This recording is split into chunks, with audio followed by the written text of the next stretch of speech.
Hey guys, in this video, I will show you how to save Claude AI chat as a PDF. Alright, so let's begin with the video. The process is very quick, and I'll show you two ways to do it. First, open the conversation you want to save as a PDF. Once you're inside the chat, type a prompt asking Claude to turn the conversation into a PDF file.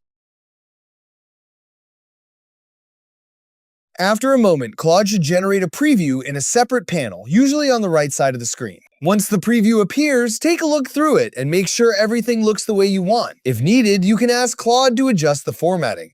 When you're happy with the result, simply click the download button. Claude will immediately save the PDF file to your device. Open it afterward if you want to review the final version. There is also another way to export your conversations. Click on your profile icon at the bottom left and then open Settings.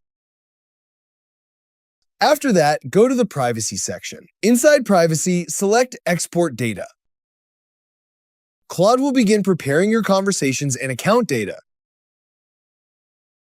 After the export is ready, check the email address connected to your Claude account. You'll receive an email with a download link. Open it and select Download Data. The file will download as a zip file. Extract it and access the conversation files you want. And that's it. So that's basically how you can save Claude AI chat as a PDF. So that's all for this video. See you in the next one. Thanks.